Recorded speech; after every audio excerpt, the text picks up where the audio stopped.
All right, everybody. Welcome to the Contextual Christian Church Bible Study, where today we're going to read Isaiah chapter 16, verse 9 to chapter 17, verse 9. I'm going to pray it in. Everybody bow your heads. Father, thank you for getting us on this Bible study today to continue through Isaiah, trying to get the context as best as possible, trying to make sure we can re-explain it as best as possible for the listeners who catch this. Um, yeah, let's get started. In Jesus' name, amen. Amen. All right, so last time what we had gotten into, we finished up chapter 15, which was describing the destruction that was going to happen to Moab, to the whole area of Moab. However, when we got into 16, we saw that the most likely reason for the separation, why 16 and 15 were separated instead of combined, because they're both talking about destruction of Moab, among other cities. But 16 correlates that destruction to prophetic speech about the New Testament and about the Messiah, where we got a couple examples of, for example, in verse 5, about mercy being how his throne is established and that he's going to sit in truth on the tabernacle of David. And then lastly, the last part of we got into it was about the pride and the wrath and of everything of Moab. It's pretty much going to be brought, like, shown as lies. And so we see that correlation of the strong city, strong area, and what happens to it in relevancy to that.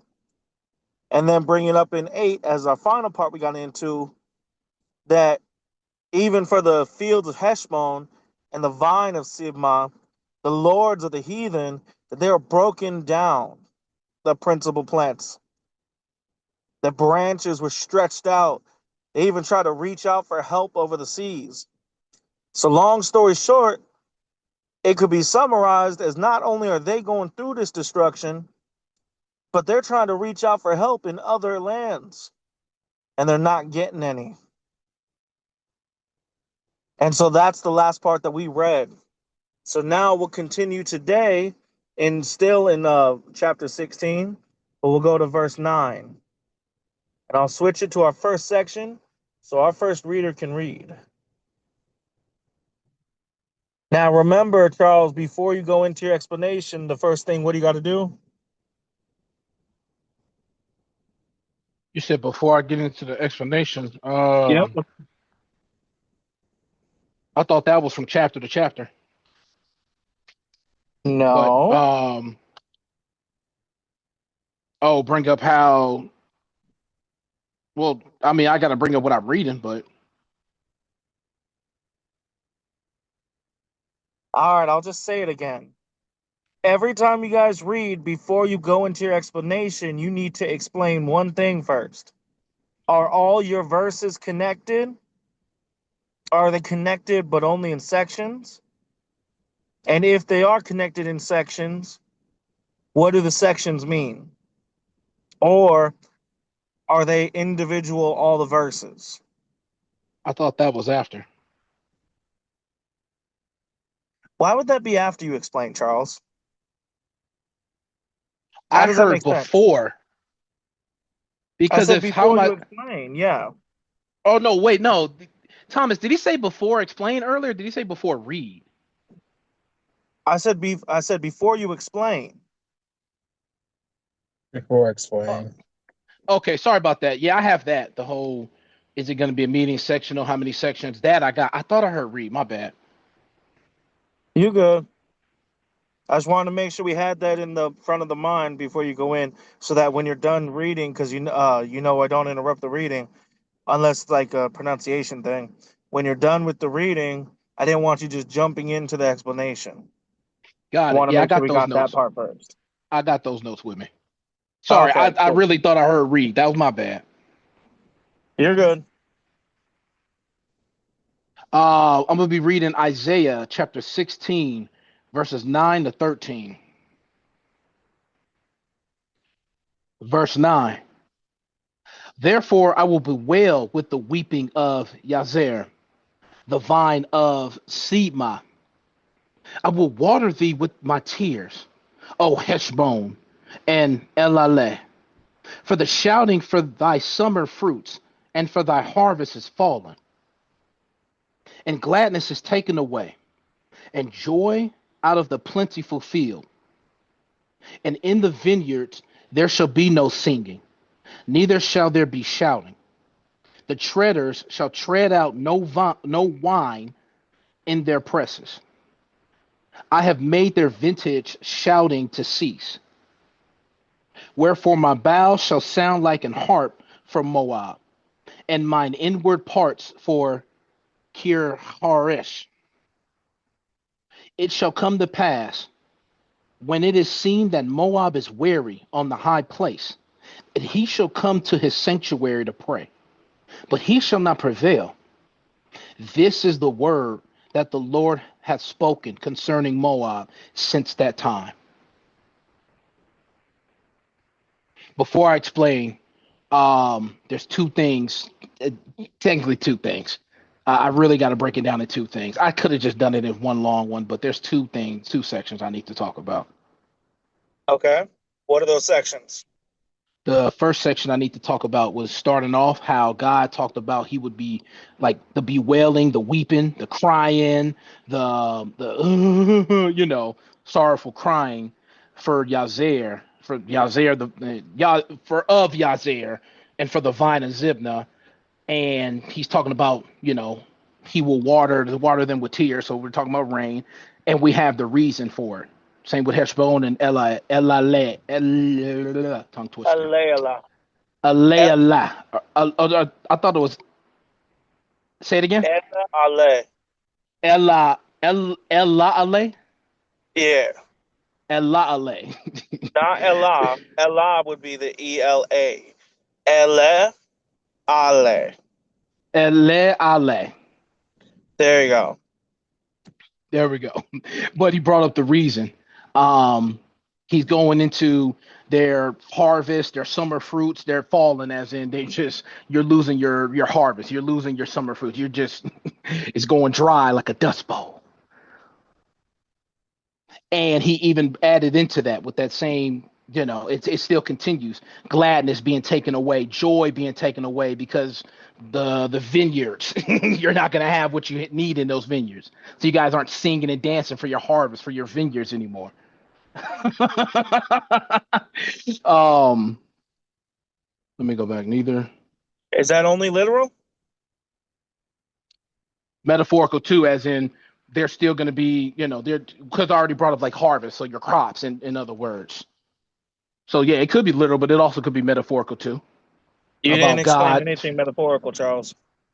God feeling sorry for the groups that I just named You didn't because they're not explain the going to have. metaphor.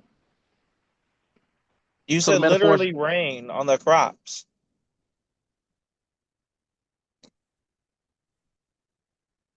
what I brought up, the I will water thee with my tears. Yeah, I thought about Yeah, does that raining sound down. literal to you? That just sounds like rain coming down. Charles, how does that sound like rain? I will water you with my tears. That sounds literal to you? I'm trying to think of another way that could be. That is not possibly literal at all. Are tears rain? No, they're not rain. So then how could you take that literally?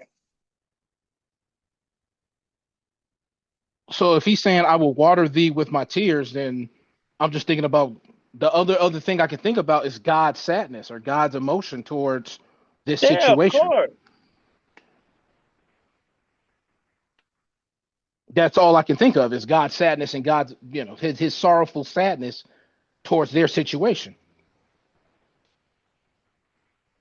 And then go into it. For thy summer So fruits, for the shouting, for thy summer fruits, and for thy harvest is fallen. I will water thee with my tears, O Heshbon and Elale,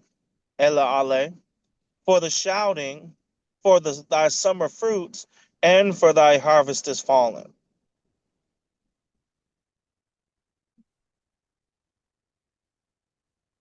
In other words, God is going to have this sadful, sorrowful tears for these groups because they're not going to, metaphorically, you're running out of food.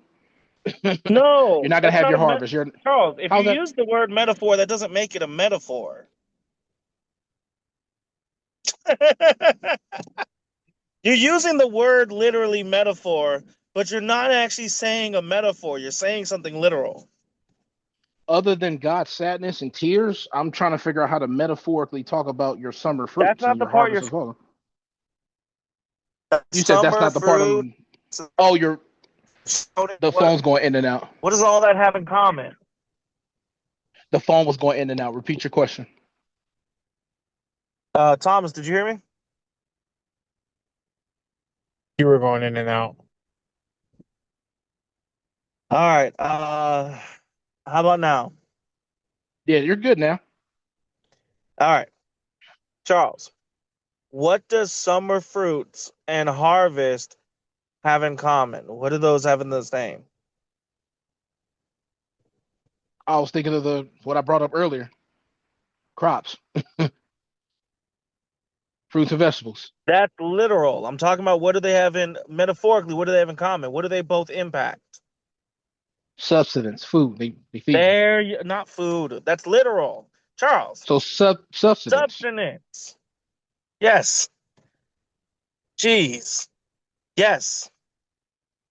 Substance is what it's talking about. And then look at what he says. I will water thee with my tears, O Heshbon and Eleale, for the shouting, for thy summer fruits, and for thy harvest is fallen. Then if it was metaphorically, what did you say they both had in common? Substance. You're not going to have any substance. Substance. So your needs are no longer being met.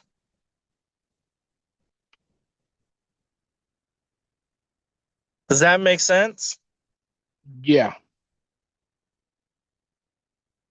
So in other words, God, actually, let me give Thomas a chance first before I give the answer. In other words, with that in mind, Thomas, what could God be saying?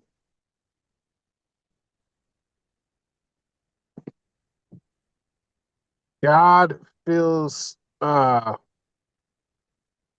same thing we've seen before. God feels bad. I don't know if I should say bad or not, but regarding to the situation and them not really having nothing.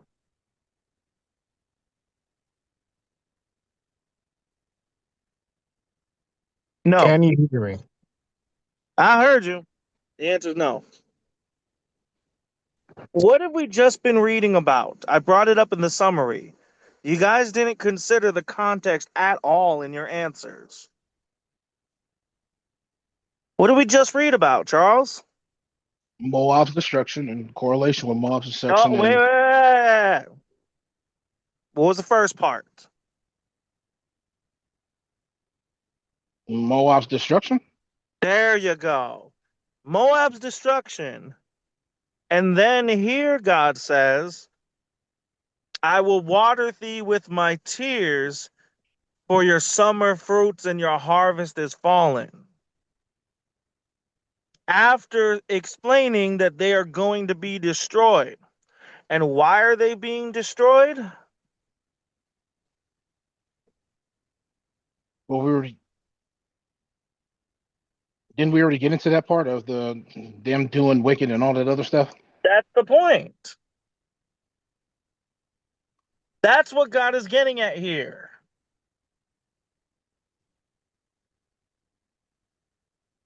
Does that make sense? So the reason why I didn't know to keep them together is because I thought they were separate. Yazer, Sibma, Heshbon. I Oh thought my these were goodness, separate Charles. places from Moab. Charles, we brought this up already. I brought it up in the summary, didn't I? You brought up the Didn't I destruction of say about Moab. using the what? You brought up the destruction of Moab. Is that all I said? No, Okay, how did the destruction of Moab relate to chapter 16?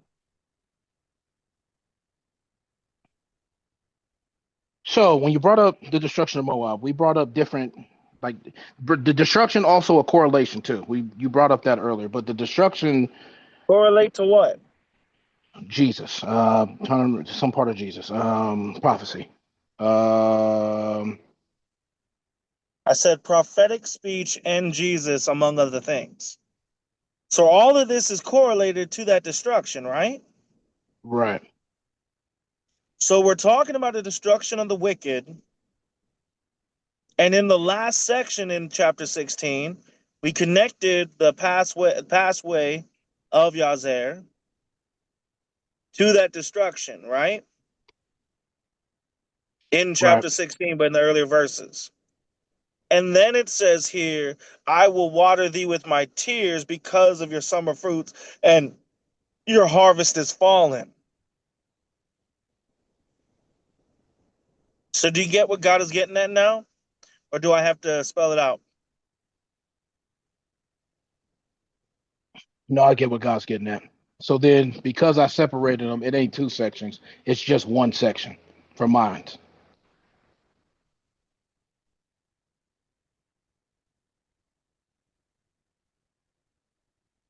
So it's just one thing to explain the whole thing.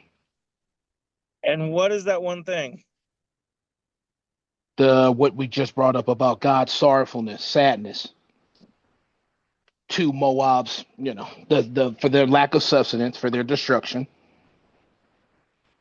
Nope.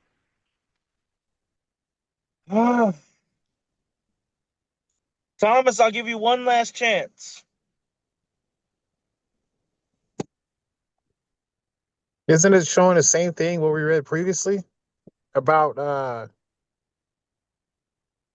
God's sorrow because he's having to punish them because Thank they're you. yeah. Yes, that's it. God is showing that his sorrowfulness. He doesn't want to have to punish them. The reason they have no substance is because of their behavior. So even though he has to punish them, he doesn't want to. So he's sarcastically, but not in a playful way, sarcastically saying, oh, I'm going to give you water. It's going to be the water of my tears because all your sustenance is gone. Good job, Thomas. Yeah. I feel like it sounds different with me like this rather than on the headset. I gotta It hurry does up and sound buy a different. new pair. I can hear you clearly. It does sound different though. It does sound different. Yeah, but I can still hear you clearly. So how differently does it sound to you guys? When you talk, there's a tiny it's a very you got to really pay attention to the echo when you're talking. I don't know if you can hear the same thing, Thomas. I haven't been paying attention to it. Okay. You'll hear it on the when you play it back. You'll hear what I'm talking about. All right. Now then, back to it. We can get that answer also because of 10. What does it point out in 10? Charles, go ahead and explain that. Let me reread. Gladness is taken away, and joy out of the plentiful field. And in the vineyards there shall be no singing, neither shall there be shouting. The treaders shall tread out no wine in their presses. I have made their vintage shouting to cease. So verse 10 just for and further thinking about part of the not getting the summer fruits, not getting their harvest fall. I'm still connecting those two. As in they're not More, getting their substance. They're not getting the more things that than they that. want. They're not happy, in other words. They're not singing for glad and they're not joyous in this moment. More than that. You missed a very big part.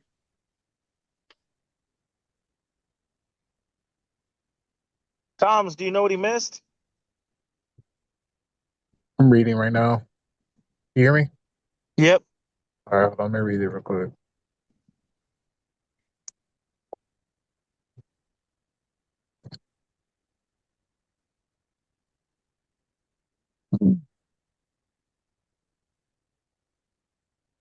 Oh, sounds like everything is coming to an end. Um, I said what he missed. He brought that up. and I don't know. I have made their vintage shouting to cease. What does that mean, Charles? God's the one doing it. God's the one doing it. So in 9, we have where it shows that I'm watering you with my tears because your summer fruits and your harvest are destroyed. And then it goes more into their joy and the vineyards and all the joy in that, joy and all the stuff they would have. All of that is gone. And then it points out at the end of 10, I have made their vintage shouting to cease. And then in verse 11, it backs it up even more. Go ahead, Charles. Wherefore my bow shall sound like an harp for Moab, and my inner parts fear Kir Haresh. As in, like, let me make sure I re-explain this the right way. When he's talking about my bowels sounding like a harp, that just sounds like how you get that oozy feeling from your sadness. You get that bad feeling from your depression. That's what I'm thinking of Exactly. when he puts that in Like there. playing sad music. Yeah,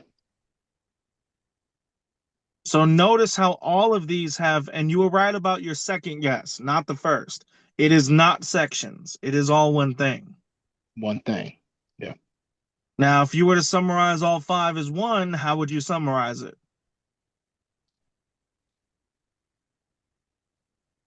So God feeling this sadness, sorry, showing that he's feeling this sadness, sorry, crying type of depression for Moab because of what he has to do to Moab and teaching them this lesson in their destruction. They caused it on themselves anyway. So Good. Perfect. And as towards that, I'll add one final note. It goes back to what we talked about last time, how it literally proves the point that God does not send anybody to hell. But being a just God, he set the rules in place, made them what they are. And if you're a just God, you can't make exceptions for people like that. The punishment needs to be paid, which is why Jesus had to pay it. So again, God does not send anybody to hell, but he does honor your choice. If you choose to go, he won't force you not to. All right. Now then, does that make sense how we got that, Thomas, as well? Yeah. All right. Now remember, the first thing you got to do before you do your explanation is what, Thomas? And if it's all one section or if it's multiple section, if it's multiple sections, how many and what is their section saying? Good. All right. Now, does anybody have any comments or questions as we go to the second section? Now would be the time to raise your hands.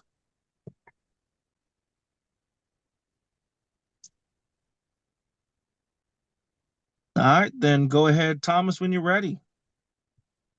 I'll be reading Isaiah 16, chapter 14, verses. I'm sorry. I'll be reading Isaiah 16, chapter 14 through 17, chapter 4. I mean, I know, geez, Louise. Thomas. Hold on. Thomas. Let me collect myself, guys. Give me 1 second. Yeah. I noticed something and I'm going to stop doing it. But like, I've been eating before Bible study and I don't, man, I'm going to stop doing that. It's got Got me to know just, your weaknesses. huh? Got to know your weaknesses. Yeah, that was just brought to my attention today. Like right now. All right, here we go. I'll be reading Isaiah chapter 16, verse 14 through 17, verse 4. Give it a couple seconds. But now the Lord has spoken, saying, within 3 years, as the years of an hireling, the glory of Moab shall be contemned with all that great multitude. and the remnant shall be very small and feeble. The burden of Damascus, behold, Damascus is taken away from being a city, and it shall be a ruinous heap. The city of Aroer. what'd you say? Aroer. The city of Aroer are forsaken. They should be for flocks, which shall lie down, and none shall make them afraid. The fortress also shall cease from Ephraim, and the Ephraim. Ephraim, I do that every time, and the kings from Damascus, and the remnant of Syria. They shall be as the glory of the children of Israel, said the Lord of hosts.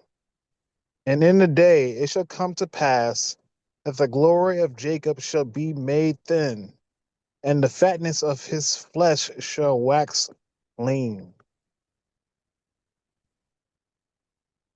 So this whole section is together, and What? I said this whole section is together Oh, I heard you. I don't know how because you got that though. because this is God speaking on what's going to take place with all these Damascus and everything else. But is there anything in 17 that points to 16? Hold on.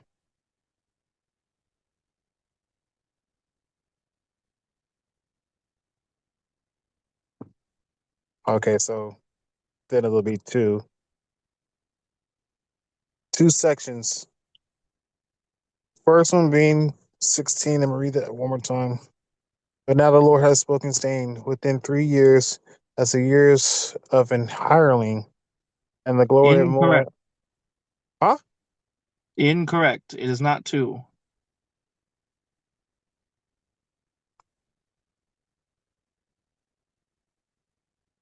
Okay, so for me to get the answer, I would have to like go through them. Then I No, would have that answer. because there's hints that from the reading that you should be able to get. This is why I told you I wanted to work on this first, so I can help you with those hints. All right, first section is just one verse. It's verse 14 of chapter 16. When we're reading this, within 3 years, as the years of an hireling, and the glory of Moab shall be condemned with all that great multitude, and the remnant shall be very small and feeble. The fact that it pointed out, but now God has spoken within 3 years, that's a time frame reference. And then in verse 1 of 17, the burden of Damascus. It just starts going into the burden of Damascus. It doesn't correlate at all. You see what I'm saying? Yes. So that's already letting you know that's the split off. But then as we go into the burden of Damascus, as you're reading, what do you read into? What's the first part? You said the cities of Aroer are forsaken. So They that should be. sounds like more of a burden, right? Yeah. All right, so we know that's connected to 1. Then in verse 3, The what's the fortress, first part? fortress also shall cease from Ephraim. Ephraim. Good. Sounds like more of the burden, right? Yep. And then, And then how does 4 start? and in the days it shall come to pass that the glory of Jacob shall be made thin. Sounds like a burden as well. So is that not two? Nope. Because when we look at it, the fortress also shall cease from Ephraim. But when it goes into 4, the glory of Jacob shall be made thin. Then the fatness of his flesh shall wax lean. When we're looking at the fortress as ceasing, that's something specific. Aroer being forsaken, that's something specific. Damascus is taken away from a city. All 3 of those are specific examples of destruction, right? But when we Right. get So into verse 4, it's the glory of Jacob is being made thin. I see what you're saying now. Even towards the end of 3, they shall be as the glory of the children of Israel, saith the Lord of hosts. And in that day shall it come to pass that the glory of Jacob shall be made thin. The first part that should let you know that it's a third section is actually the very first few words. And in that day, we're having a connecting point for a separate detail. You see what I'm saying? Right. The other three started with the fortress, the city, the burden, and just Yeah, broke so it's down. just listing different burdens. But then 4 out of nowhere gives us a timeline. And in that day shall it come to pass that the glory of Jacob. Oh, so it's going out of its way to point out that the glory of Jacob is going to be made thin. That detail was given a distinguishment or a specification. Does that make sense? Yes. All right. Charles, do you get how that's 3 2? Yes. All right. So that's the first part. So when you go to do your explanation, do it in the same way. You got verse 14 by itself, but obviously, is 14 truly by itself? No. What would you connect it to? The second section. What? It's not so. It's like you just said. Obviously, it's by itself, but We just said it can't be connected. It goes into a whole different context in 17. oh, so you're talking about the verses previously? Well, that is there any other option? You're right. You see what you did there? I wasn't thinking Instead about of, the verses previously well, initially. not just that, you focused only what's on your screen. We just got finished reading mostly about 16, right? Yeah, So you didn't consider the previous context at all. You I just didn't. guessed. This is why I wanted to start working on the whole sections and what's part of what. Just because we're in a new group of 5 does not mean that these verses connect. I don't even think you really thought about your answer before you said it the first time. Because what, and let me ask this is a genuine question. I'm not being sarcastic. What made you think that all 5 verses of your section are connected? What was the backing for it, or was it just an empty guess? Because the burdens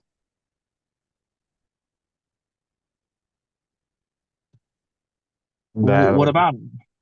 that's why I thought it was all connected. I thought God was because initially it started with the Lord has spoken, and then it started went to talking about burdens of Moab and then Damascus and all this stuff, and that's why I thought it was all connected.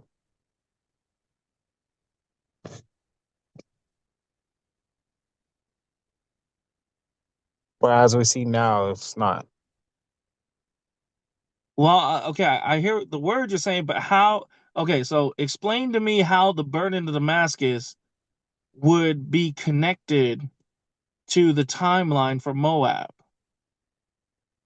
I That's what wasn't I'm thinking of the asking. timeline. So it was an empty guess. Yeah, you could say that. All right. This is what I mean by it when you're going in this. You got to think it through. Because if you would have looked at the timeline from 14, you would have known that 17:1 has nothing to do with 16:14. They're completely separate. But because you just assumed because you saw the burden and we've been reading about Moab's burden, you assumed the connection without any basis in the actual verses. You see what I'm saying? Yeah, So your basis for when saying something's connected needs to be from what you read, not just from a particular word. So those are a couple of details that help you be able to catch on later on. Hopefully that'll help.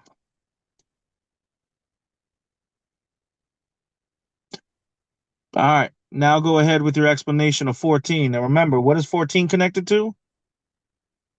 the previous verses. Exactly. So you got to read through those to make sure what it has to do with it.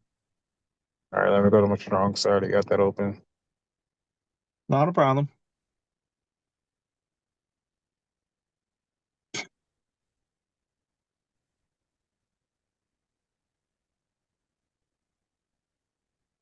And I'm just going to give you a heads up. It really is straightforward. It should only take you about 30 seconds to be able to explain verse 14.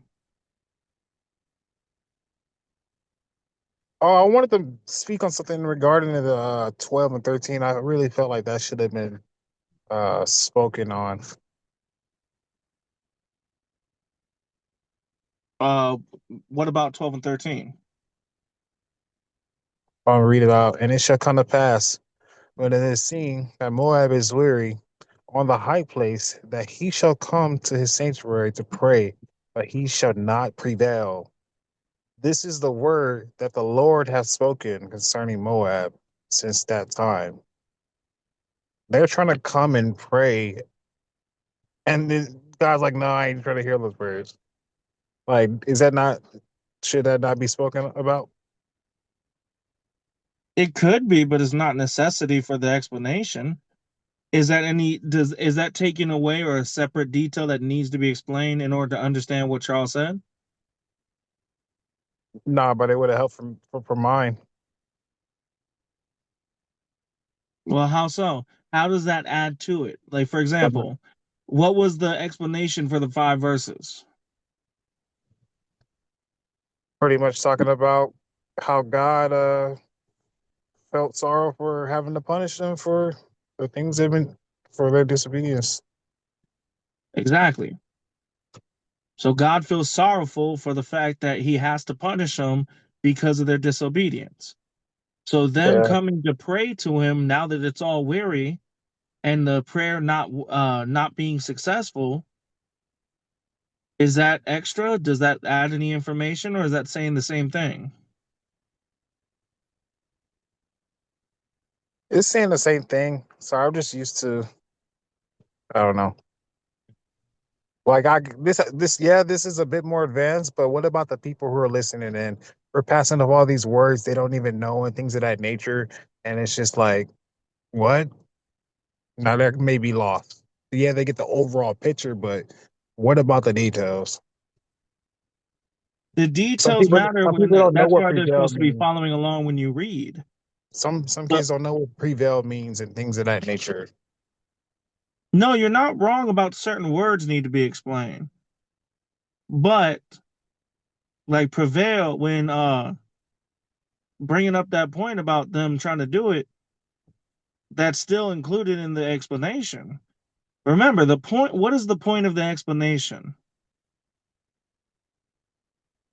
To re-explain what was read. That's not an answer. That's circular reasoning. You can't use the word you're trying to explain in your explanation. Well, to simplify it, I would say for the Exactly. novice. To make it so that people who are listening understand what we read. By Charles pointing out that this whole section is all one thing of God pointing out how he feels sad or sorrowful for the fact that he has to punish the Moab because of their disobedience. So yes, it can be explained. You could do 12. You could go into specifics in that verse, but is it actually necessary for the explanation? No, If somebody is following along and listening, they've heard you read it, right?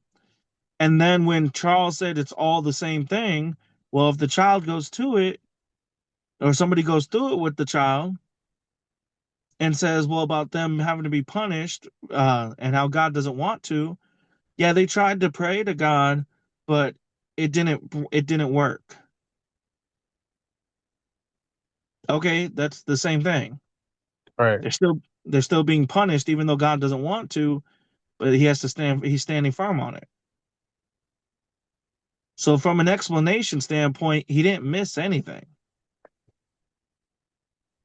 Now, if he wanted to add that detail, would it be a good idea to add it? Yeah. If I was to do the summary and explanation of Charles' section, I would put it like this.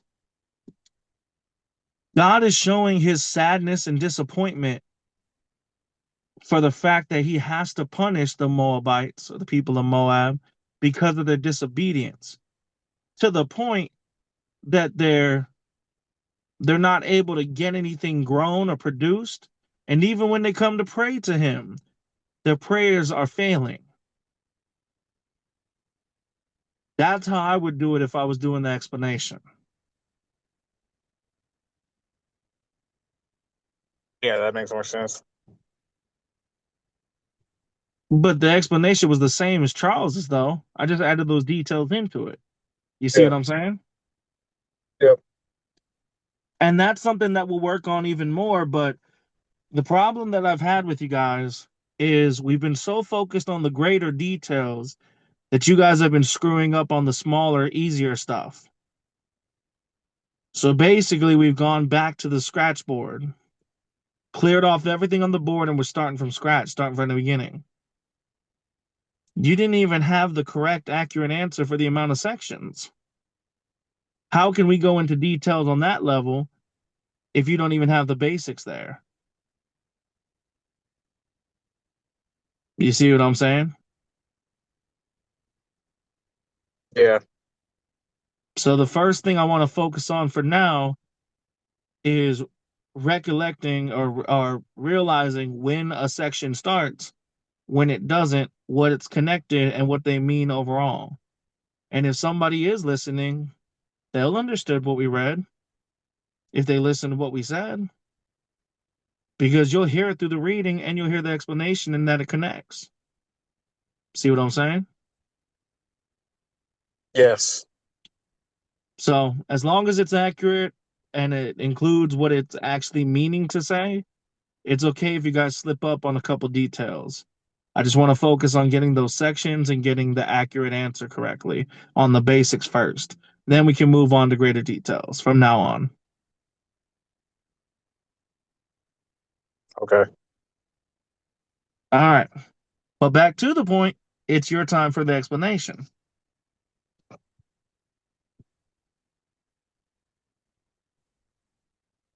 So about 14. Switch back over. Oh, I thought you were still reading through it. Okay. It's my fault. Oh, I just clicked it again. Go ahead.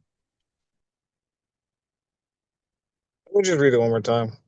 But now the Mm-hmm. Lord hath, but now the Lord has spoken, saying, within 3 years, as the years of a hireling, and the glory of Moab shall be contemned. With all that great multitude, the remnant shall be very small and feeble. So God is pretty much saying within 3 years, and then he says a hireling. Hire is like a man that's hired for work, right? More specifically, to be a shepherd.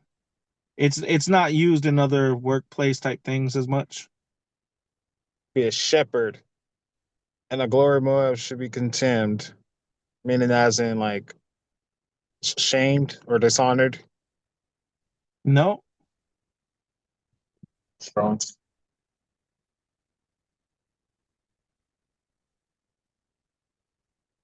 The primitive root to be light, as implied in rapid motion, but figuratively only to be something contempt, base contempt, despised, lightly esteemed, set light. Despised? Yeah. Isn't it the same thing as disgrace?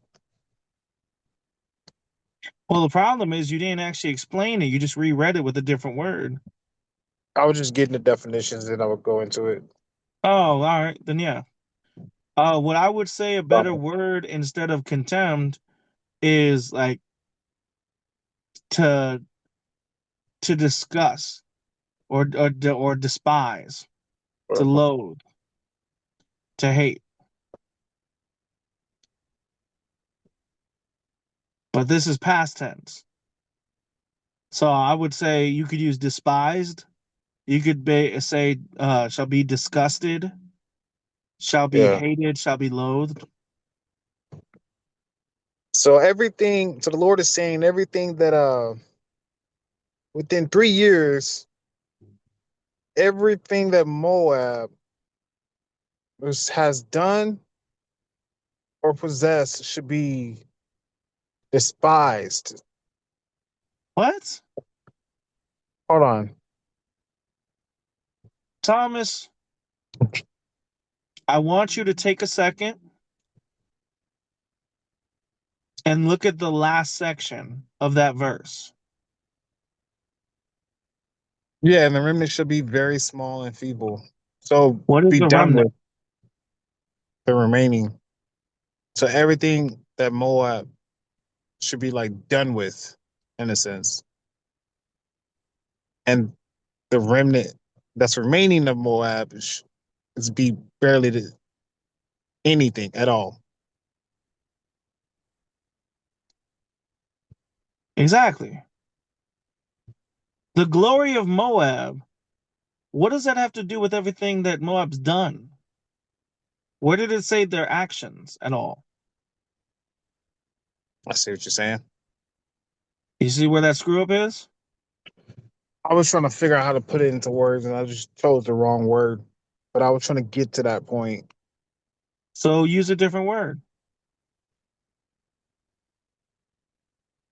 Actually, remember this. I've told you this before. You don't have to use one word if something's better explained with multiple. What True. matters is the accurate understanding, not the keeping it to one word. So can I say everything that Moab has done shall be? You're bringing it to actions again. Yeah. See, um, Where did it Moab say in Moab's itself, actions? Moab in itself shall be done Hold away on, hold with. on. Do you understand what the glory of Moab means? Because you can't explain this properly if you don't understand that part. The glory of Moab. I mean, as in like, why am I blanking? Go ahead, I don't waste my time. Okay. Charles, do you understand what it means to say the glory of Moab? When you're saying the glory of Moab, aren't you just saying like their praise, their honor, their Exactly. Let me put it this way, and I want you to write this down in your notes, Thomas and Charles.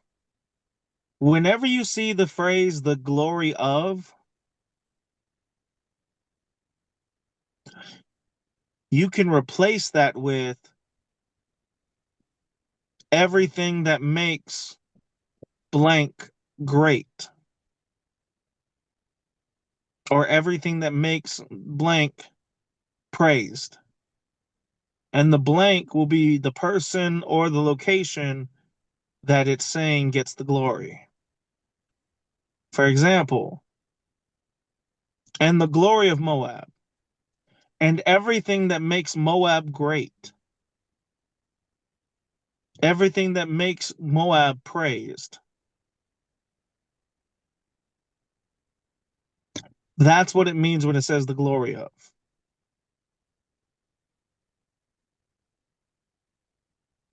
So everything that makes Moab great shall be despised, and the remnant of Moab will be slim to none.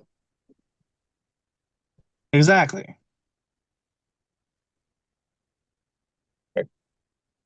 But you So forgot a then very big part in your explanation just now. What are you missing? that it will take place within 3 years. There you go. Good. So now say it all together so it's a proper explanation. So the Lord says that within 3 years, the, the glory of Moab, I'm sorry, I said glory of Moab, everything that made Moab great would be despised, and the remnant remaining in the Moab would be slim to none. Yeah, most people don't know what remnant is. The Replace that word. remaining. Good. Good. That's Then a we good get into job the on that explanation. second section. Mm-hmm. So then we just get into uh the burdens that the listed people are going to be dealing with, and it also gets into detail regarding to some of the things that took place. So we got the burden of Damascus. I'm just read this real quick. The burden of Damascus. Behold, Damascus is taken away from being a city, and it shall be a ruined heap. Yeah, so pretty much like that. It's listing different cities that are dealing with burdens. Nope. The city of Aroer are forsaken. They shall be for flocks which shall lie down, and none shall make them afraid.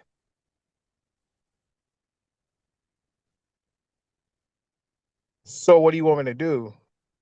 You want me to go in verse by verse on this section? No, you still could put it all together. But if the cities of Aroer are forsaken, they shall be for flocks. What are flocks? I'm thinking of like birds, flocks, No. Flocks isn't or bird. or just groups of different people. What? No. We've only Let me read look. about, we've not once have we heard in the Bible where flocks represents birds or people. Oh, I don't recall then. Charles, what are flocks? Farm animals. There you go. Groups of farm animals. Really. The cities of Aroer are forsaken. They're left to themselves. They shall be for livestock, which Okay, shall lie down, and none shall make them afraid. I see what you're saying. So, in verse 1, we have Damascus is taken away from being a city. It's no longer a city, but a ruinous heap. Well, what's the image of a ruinous heap? Imagine a building that's been destroyed and it's all in a pile of rubble. Then you got the second part, the cities of Aroer are forsaken. They've been left behind. And the cities are basically as livestock, which is just chilling there and not worried about nothing. And then in verse 3, the fortress also shall cease from Ephraim, and the kingdom from Damascus, and the remnant of Samaria of Syria. They shall be as the glory of the children of Israel, saith the Lord of hosts. So, in other words, all of this is showing how, because remember, look in 3, and the kingdom of Damascus, their fortress is going to be gone as well. So, in other words, all of this is related to Damascus. So, how would the cities of Aroer relate to Damascus? They're no longer a stronghold. They're no longer in Damascus property. Damascus has lost everything that makes it a major city. Their livestock, their fortress, everything. And it's going to be just like the glory of the children of Israel. What has happened to the glory of the children of Israel by this point? Dunzo. Exactly. It no longer exists, so to speak. And so do you see now how those go into those being one section? Right. I didn't know Araware was in the same area as Damascus. Yeah. So nah, that makes more sense. The reason that we can know is part of it is because of the way it phrases it. You could look it up later, but this is literally listed as the burden of Damascus.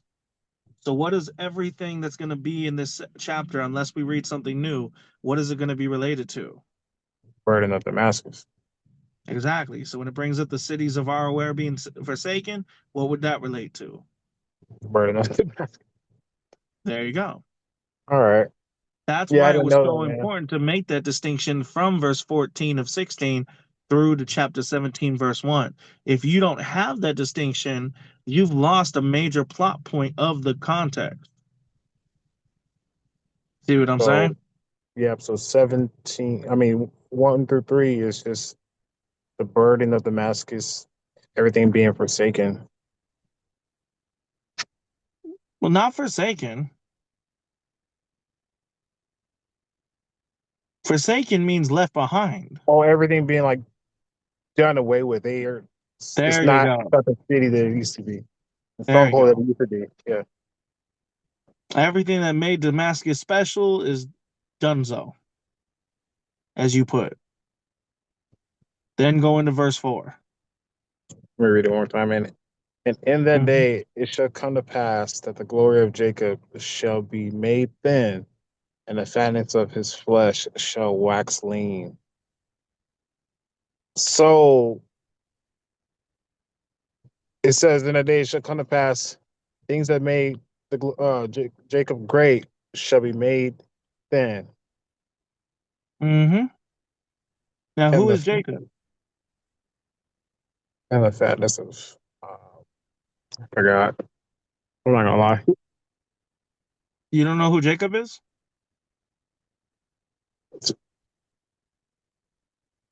Huh? I be forgetting, bro. I be spacing, dude. I'm not gonna lie to you. Charles, who's Jacob? All the tribes of Israel, all the Exactly. children of Israel.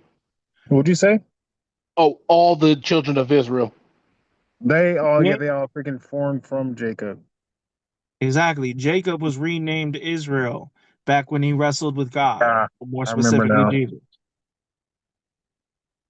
So when it says the glory of Jacob shall be made thin, and the fatness of his flesh shall be waxed lean, we talked about that before too. What does it mean when, not what does it mean literally, but what is the point being made when it says the fatness of his flesh shall wax lean? Pretty much, it's like a taking away of what made them fat. Exactly. So in other words, they look weak, they look feeble. So I guess the glory will be gone. And so everything that made the children of Israel look good, now they look thin and they look like they have no fat on them. They have just straight lean. Does that make sense? Yeah, I'm not gonna lie. This doing it this way is a lot more difficult for me, but I'll get it eventually. I mean, it is the first time, and I wouldn't say more difficult. You would make a lot of mistakes before. We couldn't figure out why. Why did you keep on confusing the context? Now we know why. No, I understand, and I'm all on board with it. But I'm just saying it's a lot more difficult for me, but I'm all for it. No, I'm just saying, like, I get what you're saying, but I'm just saying that I don't think it's a difficult thing. I don't think this is more difficult. I think you just have more practice the other way. But if you're practicing wrong, it's still not good practice. True. So it may seem difficult, but I don't think it's actually difficult. It's just this is literally the first day. And think about it this way. If you're screwing up this much with getting that context, how much of what you would say in the other verses was actually just guess and not because you actually had the answer? How many times did I ask you, well, what made you say that? I don't know. You see what I'm saying? Yeah. So now when I ask you the question, what makes you say that, or how did you get that? Where do you back that up with the verses? Now over time you'll be able to finally be actually answer it. I got that because of this and this. And this connects to that. Oh, good job. Good guess. We won't have any more BS guesses. True. But at the beginning, it is going to seem more difficult because we're going more in depth. So All much right. for those Rebel videos. Yeah. Well, remember, even when you were making your videos and I told you to make sure you hit me up first, this is exactly the reason why. Have you made Uh, one video yet that I didn't have to like, okay, we got to fix this, this, this, and this for the Bible part? no, just speaking in reference to the time frame. You trying to stand in that hour or something like that. Well, it's not going to take an hour every time. I mean, this is the first time we're doing it. True, true, true.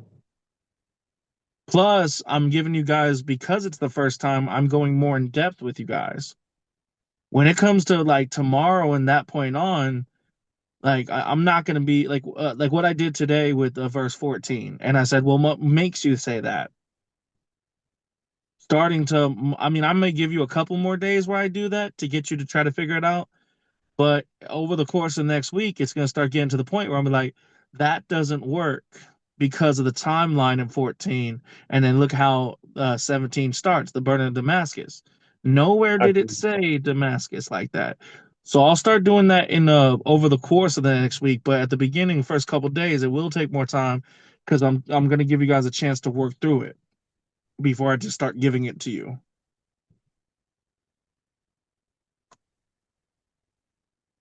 All right. All right. All right. Now then, so yeah, in verse 4, and the only thing that I would say you need to point out about verse 4 is unlike verses 1 through 3, it goes out of its way to point out that the children of Israel, their so-called glory, it's basically non-existent. It's weak, it's feeble, there's nothing left over. And it made sure to stand that out as a separate detail from the rest of the burden of Damascus. So now, as we'll go into the final section for today. Does anybody have any comments, questions about the second section? Now would be the time to raise your hands. All right, then go ahead, Charles, when you're ready. I'll be reading Isaiah chapter 17, verses 5 to 9. Give it a couple seconds. Verse 5. And it shall be as when the harvestman gathereth the corn, and reapeth the ears with his arm. And it shall be as he that gathereth the ears in the valley of Rephaim. Yet gleaning grapes shall be left in it, as the shaking of an olive tree. 2 or 3 berries in the top of the uppermost bough, 4 or 5 in the outmost fruitful branches thereof, saith the Lord God of Israel. At that I day, would say bow, not bow, though. Just a heads up. uppermost, you said Bow, bow or bow, bow. bow, bow, Yeah, bow. Okay, yeah. okay, It's a bow. tree bow. You look off the starboard. Like think about it like a ship. Over the side of the ship, it's over the starboard bow.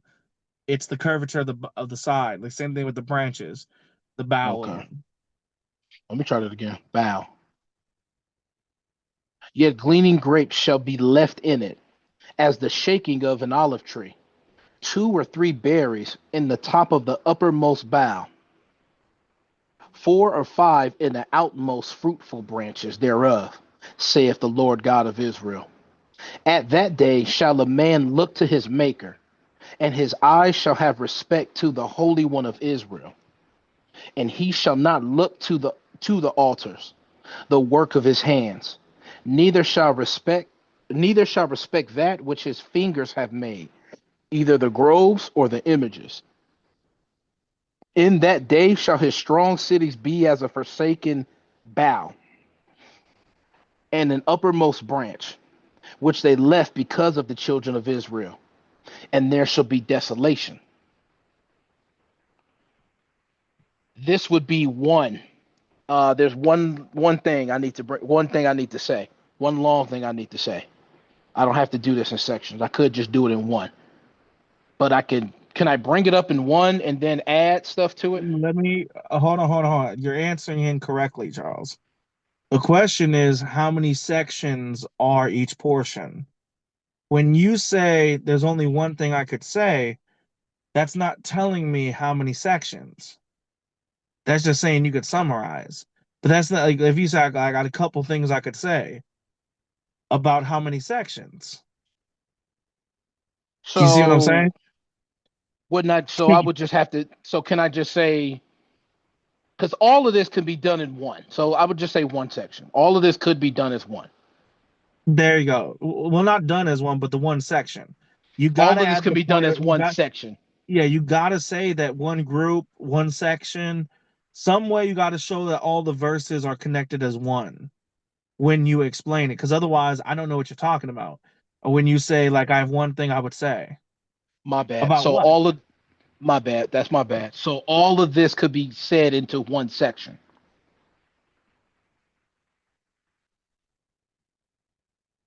Yes. Okay, my bad. There was a pause. I was like, "Oh, is my connection I bad?" wanted to I wanted to okay, this is a good example. It's not just you guys that reread.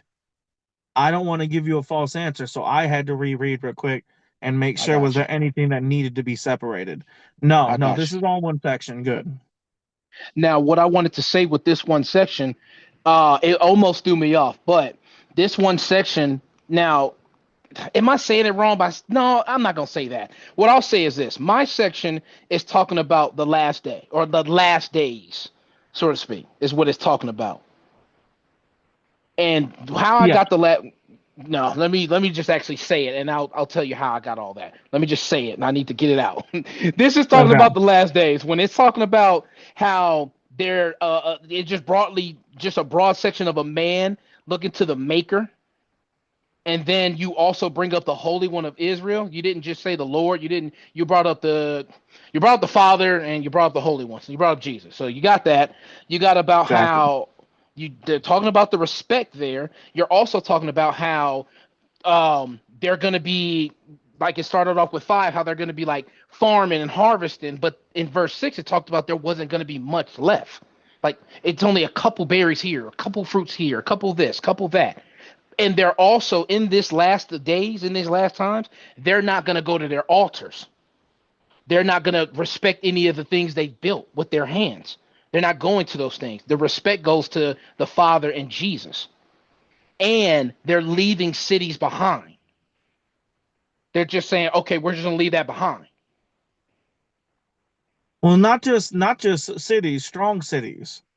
Sorry, I forgot the strong part. They're leaving strong cities behind in this particular time You period. know the difference between the both, right? So a strong city, an example would be they have the defenses, they have all the resources, they have things Yeah. compared to just a regular city. Dallas versus Pahrump, Nevada. Dallas is a strong city. Pahrump, Nevada is just a city. Exactly. Exactly. Yeah. Good. Good comparison So too. the strong cities they're leaving things, but they're just leaving it behind. But it brought up Yeah. it, leaving it behind because of the children of Israel, and it talked about this desolation. So there's going to be waste there. But again, going back to verse 7, the Maker and the Holy One, having that respect for them. This has to be the last of days. What else could it be? Good. The only thing that I think you still need to point out is what it means by verse 6. Yet the gleaning grapes shall be left in it, as the shaking. When you, not you, when it says yet the, because I brought up earlier how it wasn't going to be that much. I have to add, don't I have to add too that they're just leaving it behind, even though there's not much fruit left. You're leaving the grapes behind. You're not touching it. You're not messing with it. You left it. It's growing, but you didn't. You know. Would No, I no, have no, to? no, Wouldn't I no, have to no. say That's not what that? it's saying there. That's not what it's saying. Let me go back. Think about how everything's been prophetic about the end times. What is the branch represented in the Bible? I wrote this down. Give me a second. I just wrote this down. So I found it in my notes. I Hmm. wrote it. Vine being Jesus, branch being children of Israel, or Exactly. The connection to there we go. God. Yes. So then redo 6. Oh, let me go back. Yet the gleaning grape shall be left in it, as the shaking of an olive tree. 2 or 3 berries in the top of the uppermost bow. Right? Bow. Bough. Sorry, bough.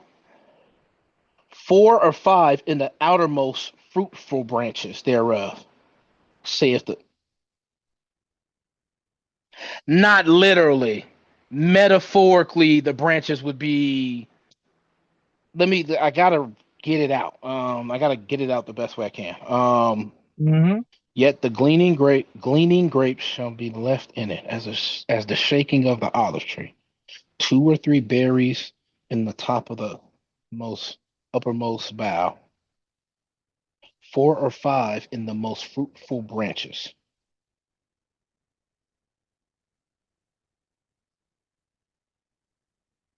Ah, I'm trying not to overthink this. Now I'm stuck.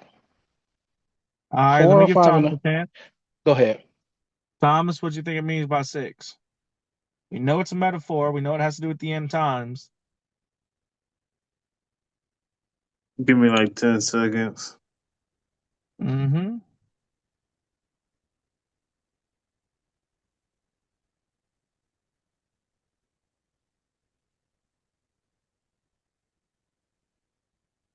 Hold on. Give me a few more seconds. Mm-hmm.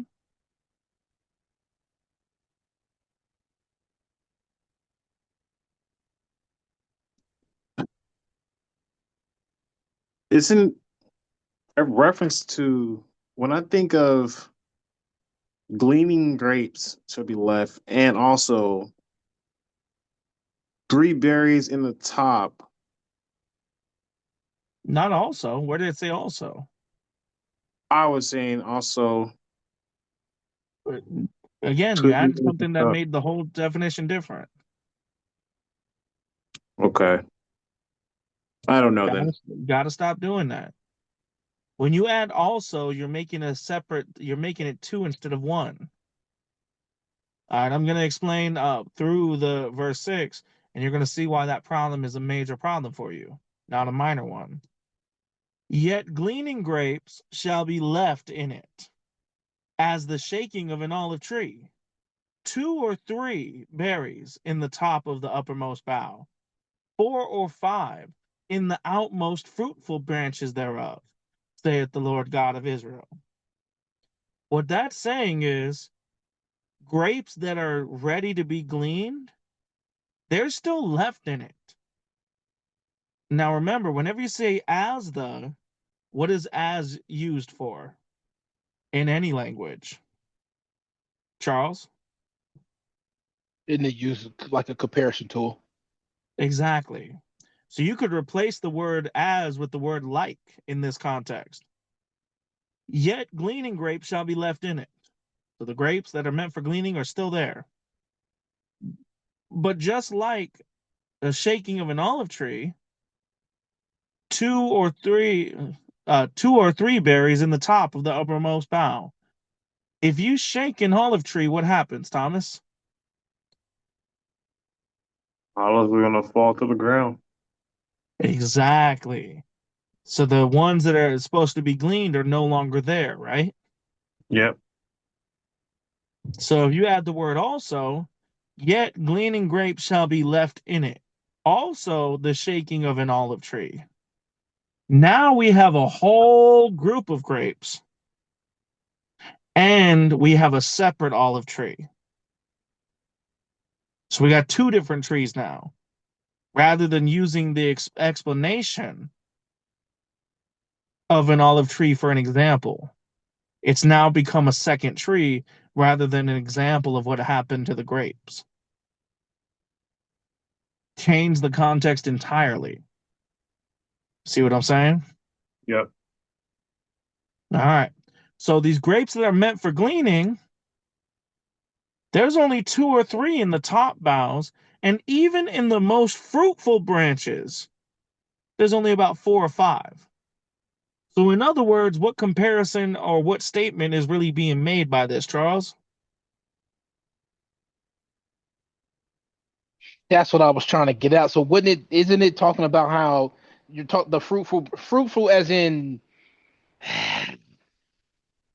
faithful, loyal is going to be left, like a little bit of the faithful, the remainder left. You mean doesn't it mean like Exactly. that? Okay, I wanted to make sure I Exactly. got that out right. But you should be able to know that from the context, not just from a guess. This is where verse 5 comes out. And it shall be. What's the it? Charles? The it should be the little bit of the glory from Thomas's section. This is where you made the same. Remember, I was telling you that you and Charles and Thomas, both of y'all both make that same exact problem all the time. I see what you're saying. You guys are leaving out context. If you would have kept the context from verse 4, you would know that we're talking about the glory of Jacob. In other words, the glory of Israel. What is the glory of Israel? It's the salvation of God, right? That they're God's chosen people. Right. So then we go into verse 5, and it shall be as when a harvestman gathereth the corn and reapeth the ears with his arm. And it shall be as he that gathereth ears in the valley of Rephaim. Well, what happens when a harvestman gathers corn and when a reaper, when they reap the ears? What happens in that situation? What are they So doing? they're just gathering food. You're substance. You're gathering substance, in No, other they're not words. gathering food. It's more specific than that. They're not just gathering any kind of food. They're not going to grab bread, are they? No, it's specific to gathering the corn, and the ears would be wouldn't that a grain? But can you just grab any corn? Let me see. So, because they didn't specify like what corn or where, just gather the corn and reap the ears with the arm. It did a little bit. Thomas, do you know what part Charles is missing? The harvest man is your hint. And it shall be as okay, you hear me. And it shall be as when the harvestman gathereth the corn and reapeth the ears with his arm, and it shall be as that gathereth ear in the valley of Ramah. Um, hold on. Reapeth ears with his arm. Never mind. Carrying something. Go ahead. You're gathering the fruit when it's harvest time, when it's ready to be plucked. You're not just gathering randomly. That's why the harvest man was the hint. So a harvest man gathers the corn when it's the right time of harvest. He doesn't just randomly take corn. That's why it points out that when reaping it, he reaps the ear with his arm. He's checking the corn to make sure the corn is actually ready to go. So we're talking about ripe fruit that should be ready to be plucked. The glory of Jacob, we talked about it being thin. We talked about it not having much. And then it brings up about a harvest person gathering this corn and checking it to gather as much as he can, checking what's good and what's not, right after talking about their glory being thin. And then it goes into 6. Yet there are gleaning grapes that are left in it, but just like when an olive tree is shook, there's only a couple left. So then what is 5 and 6 talking about, Charles? When you're talking about, okay, give me a second to get it out. When you brought up in 5 about the harvest man and how it's representing how he's checking if it's going to be ready, then we get into 6 how you're shaking the trees and there's only going to be something left. Aren't you talking about those that are ready to be saved, or those that are ready to those that are Yeah. This is ready talking to about the children of Israel who are still part of the branch, who are actually ready to be saved, and how there's only a couple left. They had a whole tree, complete fruitful branches. Now, when you think of a fruitful branch of grapes, how many grapes are on a branch? you're Let thinking of alone a vine, let a alone lot, just like think about a bag. That's not even a branch.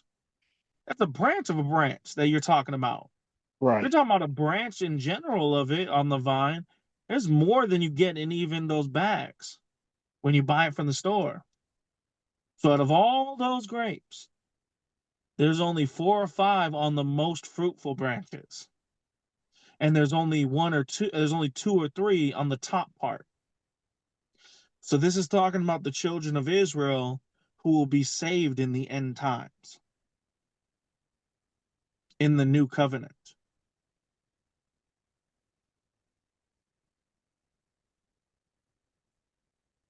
Now I got that part. Now it all makes sense. Okay, good. Thomas, do you get how we got from A to B to C? Yep. All right. Just to be sure, I want you to explain it to me, Thomas.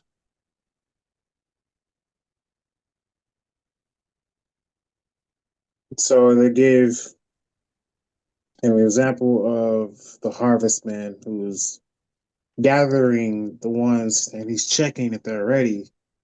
And it's in correlation with the people who'll be ready to be saved.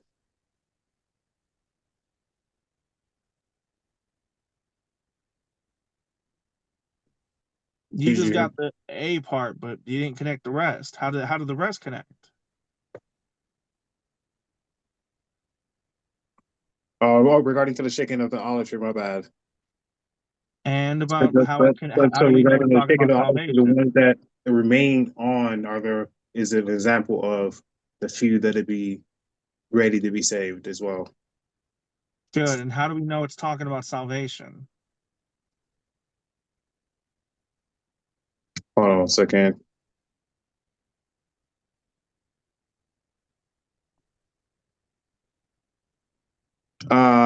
Because it's in relation to, because every time we speak on salvation, there's always the few.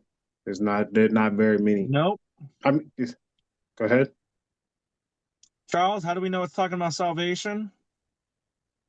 Now, I wasn't it from what I forgot from Thomas's section that I didn't add in the Yeah, glory of Jacob, because I left that whole exactly. part out and how the glory of Jacob would be that salvation.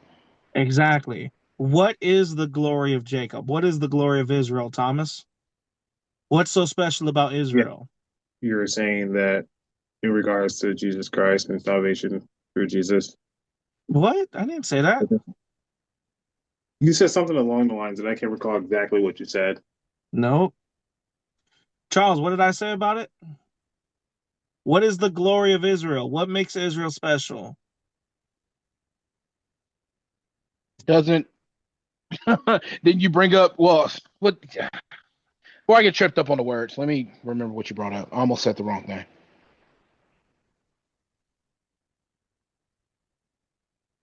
Matter of fact, go ahead. It's taking me too long. I almost said the wrong thing. Oh my goodness, guys. You guys got to listen better.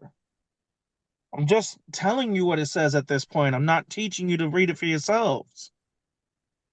The glory of the children of Israel is that the fact that they are God's chosen people. So, in other words, them being God's people also would correlate to salvation. Because if we're talking about their glory is going to be weakened, feeble, there's nothing left in it, so to speak, that's how it would correlate to salvation. Because if they're God's chosen people, and if that's weakened, then it's the fact that they're being God's chosen people is the fact of what's weakened. And it's that glory that is going to be just like when a harvestman gathers corn and he's reaping the ears of the corn. So he's checking it to see if they're God's people. Well, if you're checking to see if someone is God's people, what are you actually checking? You're seeing if they're servants of God. And if they are servants of God, then they're ready to be plucked up, they're ready to go. Then you can glean the grapes. So the ones who are supposedly followers of God, well, what happened to them? That glory. That's how it correlates to salvation. Nowhere did I bring up Jesus on that part. Do you guys get it now? Yeah, they was just trying to write everything down, but yeah, I got it. All right.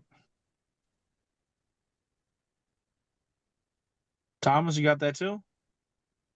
Yeah. All right.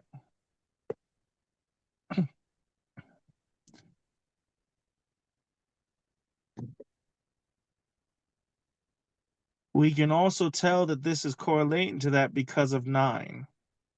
In that day shall his strong cities be as a forsaken bough. But when we're reading about the bough, we're reading about it in verse 6. So we see them using the same connective metaphor to express the point of them not having anything to stand firm on there anymore.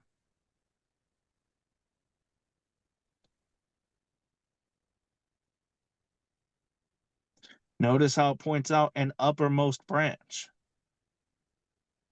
Do you guys see that connection from 9 and 6? With the bow part, did I bring that up earlier for verse Nope. 9? Okay. No, I thought I did.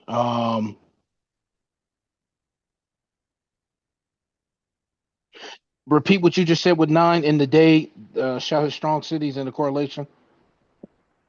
It's using the same terminology of the bough and the uppermost branch as was used in verse 6. The uppermost branch related to the 2 or 3. And the uppermost bough related to the 2 or 3, and it calls it a forsaken bough.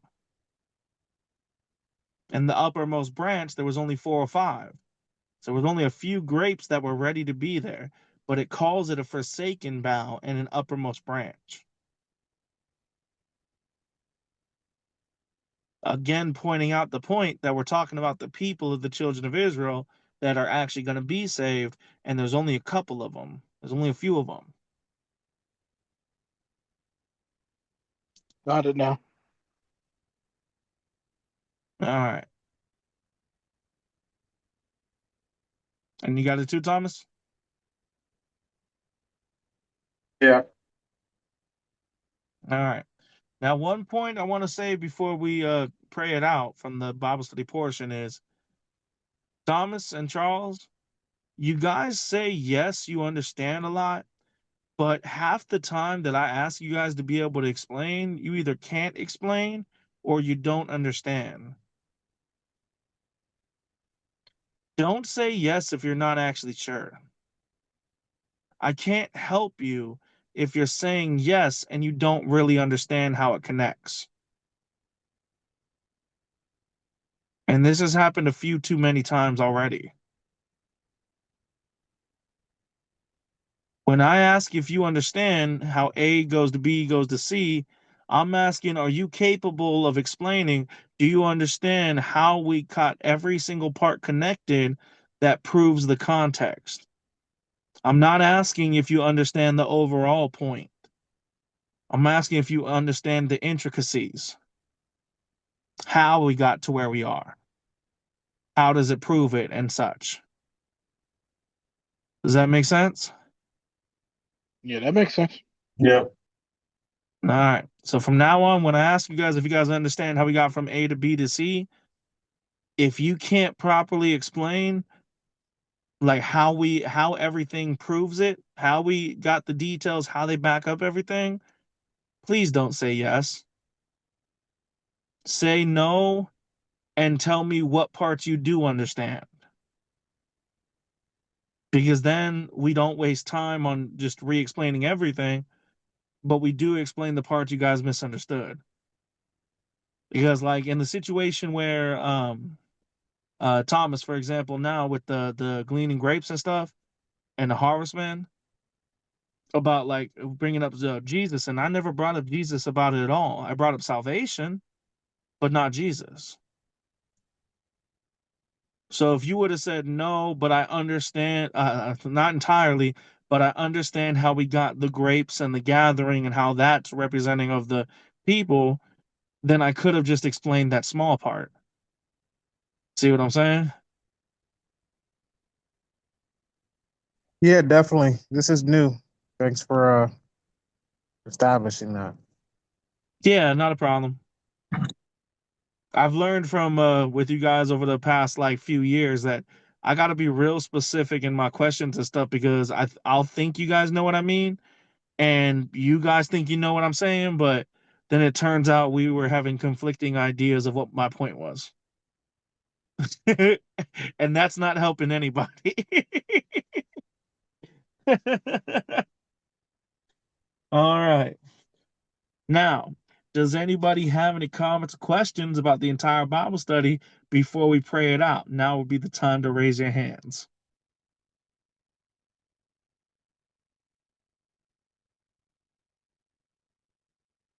All right, then Thomas, go ahead and pray us out.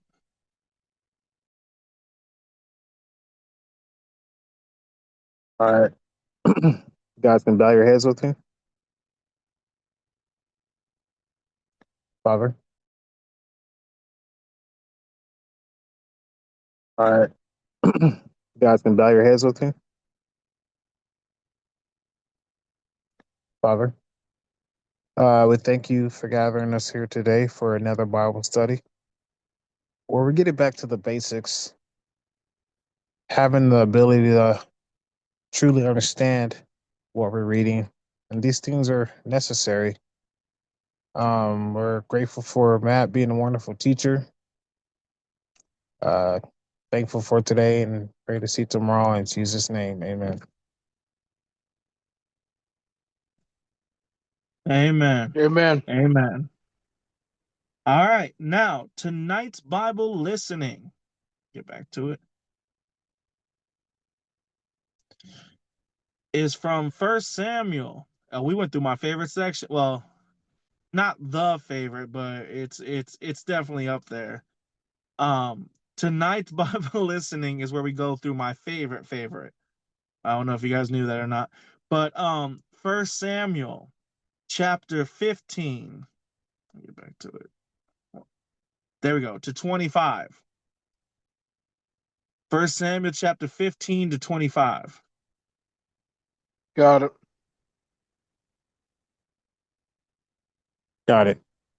All right. Now, last night's listening was First Samuel chapter 1 to 14.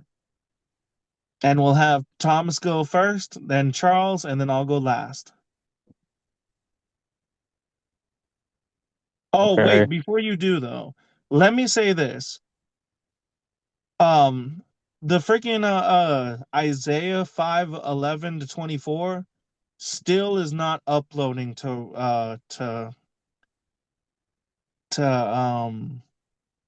YouTube or Rumble. Rumble. YouTube seems to be the only place that it is uploading good. So I'm gonna start uploading the other ones that we have to at least catch us up till they're on there. And I'll get it onto Rumble whenever I can get it to try to figure out what's going on because it is not doing it at all. And we are 3 weeks out now. We're trying to get the same exact video to upload. So I just Got want to say that I'll start uploading everything to YouTube that should already be uploaded. And if Rumble isn't going to work out, it isn't going to work out. At least it'll be up on YouTube and we'll have it in the drive. So we'll always have the video available. Because I can't upload chapter 5 verse 25 and so on and so forth until I have the 11 in. Unless I'm just going to leave that out entirely. So I just want to give you guys a heads up. I'll start uploading everything else to YouTube at minimum. So at least those ones are uploaded. So I can catch that up. it. All right. All right, now go ahead, Thomas, when you're ready, with what stuck out between verse Samuel chapter 1 to 14. Okay, so mine is going to be First Samuel chapter 3, verse 10, and it reads, And the Lord came and stood and called as at other times, Samuel, Samuel. Then Samuel answered, Speak, for thy servant heareth. This is when Samuel was younger. He was a kid. And every time he would be sleeping and he hear somebody call his name. He would think it's what's his name? Eli. Eli. Eli. He would think it's Eli. So he would run to Eli like I didn't say nothing. And Eli would say, I didn't say nothing to him. Say nothing to you. Then the last time he was like, next time go speak to God. And he did just that. And he responds here to God. And that was finally the point where he realized that it was God. And God was able to speak to him. But hold on one second.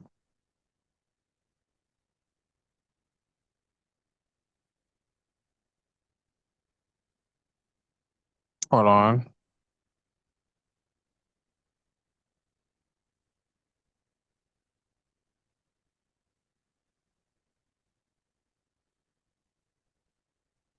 I was thinking of something like a correlation to us right now, like what we deal with.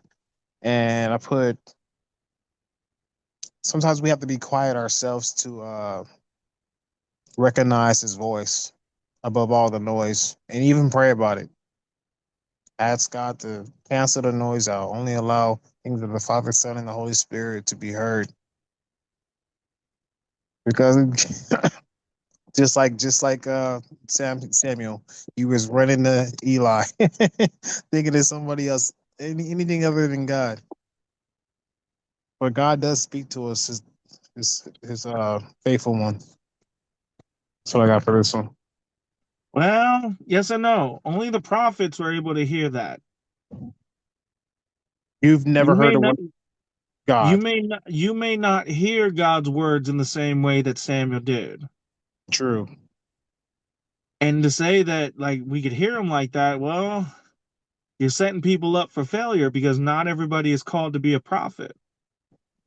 Well, when I'm speaking to reference to here, God can reach you in numerous ways through other Yeah. people, through music, TV shows, whatever the case may be. Sometimes He even whispers to you softly. Have you heard God whisper to you, like a voice out of nowhere? But it's it's not taking you away or pulling you to God.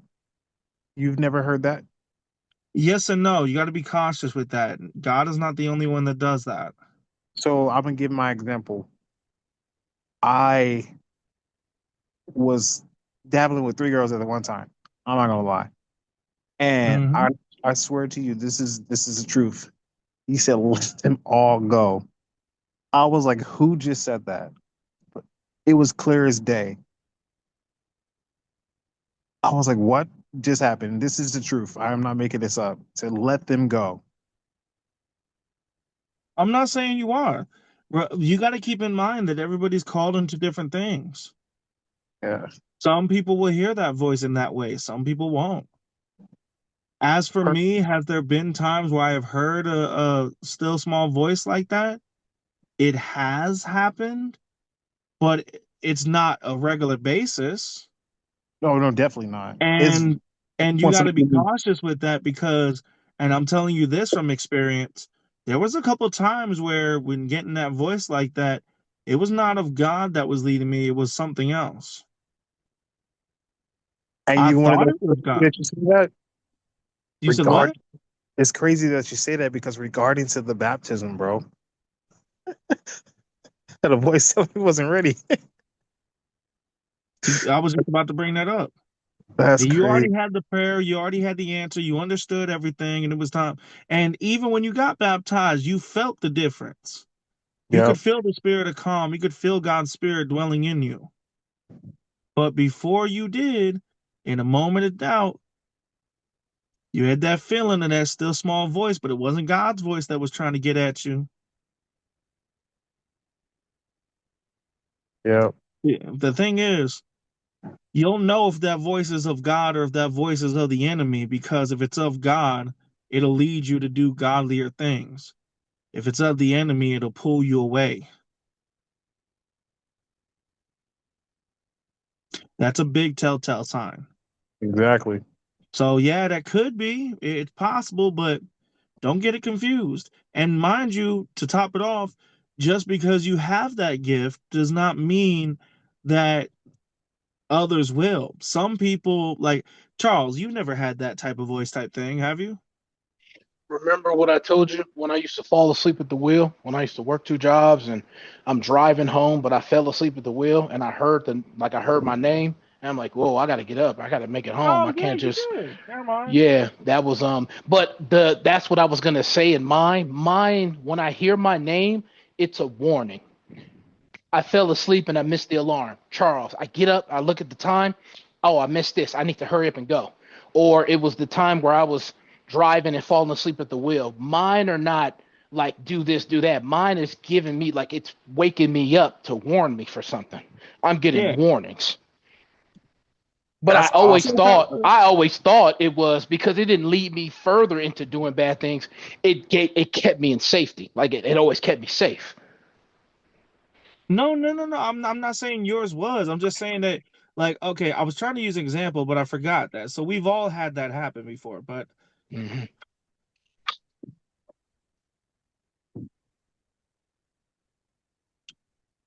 I want to think.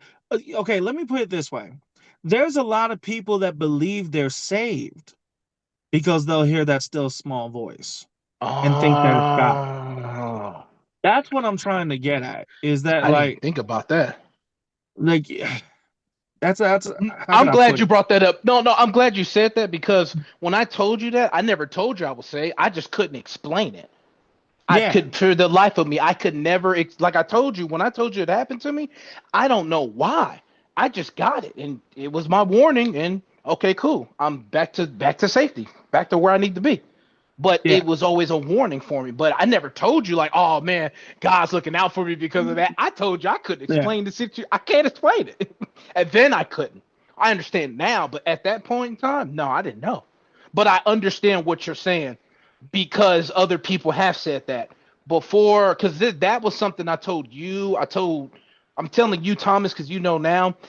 Eddie doesn't even know that. A lot of people don't know that. So this is something. This is a little personal for me, but Yeah. other So people will say that they all, well, I hear him saying this. I hear him saying that. I've heard people say that. And I'm in my head yeah, like, well, what is he telling you? Because looking back, you're not following God the right way. So what are you being told? exactly. So okay, that is that. I get that part. Like, for example, when I first started trying to follow God before I was ever saved, when I was at the homeless shelter, God's voice had called me out to leave the building, not to leave permanently, but to walk outside. And I told you about this, Charles. And when I was wandering about and I was walking through, and I had gone a couple different streets, and I felt, and I was saying, God, just lead me where you're leading me. And he would literally, I would feel a pull, like a physical, like tug, like you know how it feels when your shirt is tugged. Yeah. It felt like that, and I just went along with it. I ended up in front of this drunk guy, or at least, actually, I don't think he was drunk when I look back. I think he was possessed. But that's just my personal opinion on it. God brought me in front of this person, and the ambulance had called. And when I started, and he told me to pray for him, I started praying for him. I started praying for the spirit to come out of him. I started praying about it. When that happened, not until after I started praying, he started vomiting up green vomit out of nowhere as I'm praying. And I continued praying, and he continued. And when I would stop praying, it stopped coming out. And then I would go back to praying because I was trying to check it for myself. Is this really happening right now? And I truly believe, based on the context of the situation, God was using me to cast out some vile spirit of him. And it's not the only time that has happened. There was another time where somebody was acting crazy at the Victory, what was it? Victory Outreach, Las Vegas. And everybody started praying for him, and I started praying. And the dude looked at me and said something about me and how my faith was there, but the faith of this place was fake. And he pointed out about how the reason it couldn't come out was because only my faith was really there. I think I'm phrasing that correctly. And that he had come there, and I do remember him saying this before he walked off, that he came here to test the faith to see if they actually believed. And I was the only one that actually believed. So because of the lack of faith, nothing happened. So yeah, there are times like that. But I don't want it getting confused when somebody says that they feel in their spirit, they get to hear God, that God has spoken to them. And mind you, it hasn't always been like that. I can't tell you the last time that I actually heard that still small voice. I think the last time I did was probably with Charles. You remember I was talking to that preacher's daughter? Samoan, I think, right? Samoan chick, No, white chick, white chick. white chick. I think that was the last time I heard that still small voice. It's not like God uses it every time with me. There are Right. times when he does, but it's been a long while since I've heard it like that. And that's the whole point.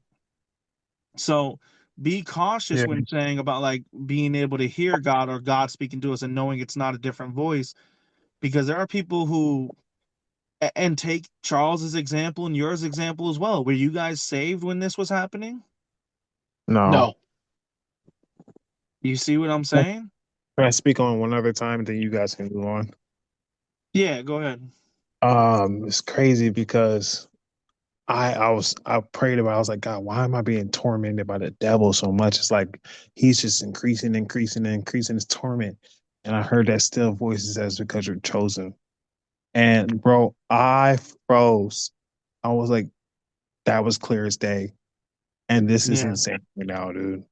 I was praying. I instantly opened my eyes. I thought somebody was talking to me around me, but it was nobody. I was like, this is insane. I would never forget those moments in my life, bro. It Yeah. said because you chosen. I was like, what? Man, I'm not gonna lie, bro. I was crying, dude. Crying like a baby. A lot of times when I pray about something, God's answer is yes instead of no. I'll actually, I don't know why. It's happened a few times, but when I know that the answer is yes, or I know it is a certain way I'm asking for, or if that's how it's supposed to be type thing, an answer of is it correct or whatever, I do tend to have tears start to come down, and I won't even be sad, Yep. but it'll just be like tears like coming down. I'm like, okay, I know that you heard the prayer. I know that this is the answer. So yeah. And the point is why I said that and why I brought up about you guys having these experiences even before being saved is because I told you this, Thomas, when you were at there. Well, if I'm not saved, then how come God's worked in my life so much? Because he's working on you so that you will, because when you will be saved, Yep. when you're chosen of God, you're not chosen at the moment you actually have salvation. He knows who's going to abide by him and who's going to follow him before it even happens. You think he's not going to protect those who are going to be faithful to him? Same with you, Charles. So people will think because they can hear that still small voice, or they'll think because they can feel the presence of God in situations that that means that they are saved. No, it just means God's involved in your life. God being involved in your life and you having salvation are two very different, though connected, but very different things. God will work on you as much as potentially possible. Doesn't mean you have salvation. So that's why I wanted to bring up about that part. Be cautious with that, about hearing his voice rather than another. And also that that's not the context of it. The context of it is not hearing his voice instead of hearing a different voice. The context of it is recognizing that it is his voice rather than another voice. And that's the difference. See what I'm saying? Yep. All right. Charles, did you have anything you want to add onto it? I said unto.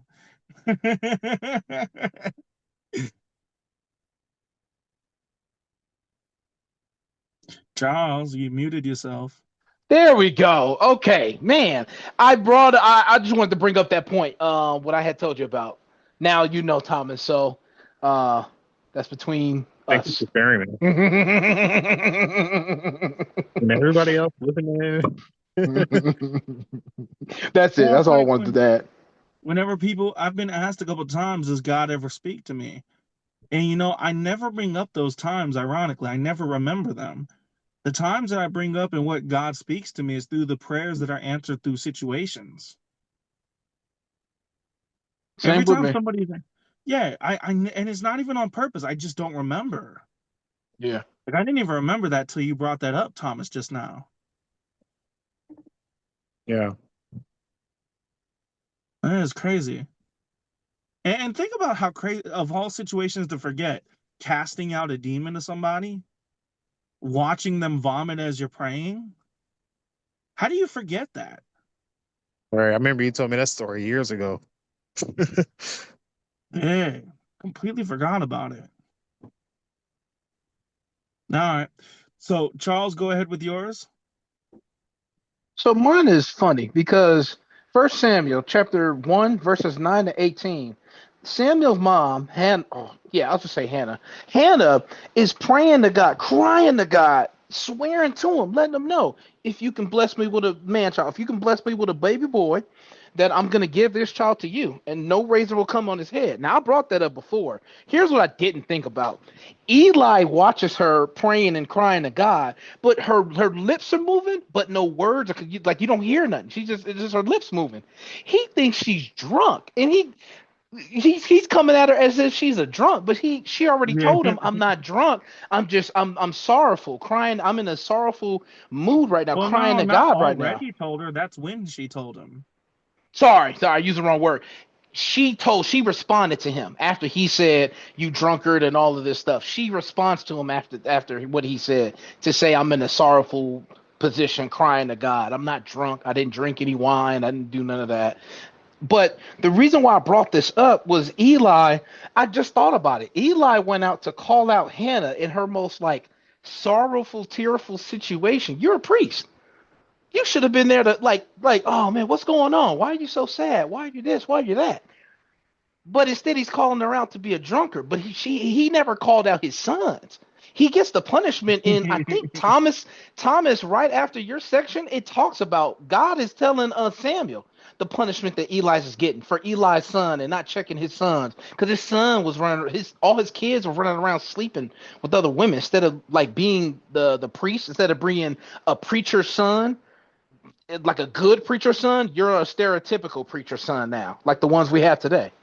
I just found that interesting. You didn't call out your kids, but you called out Samuel's mom. Isn't that crazy?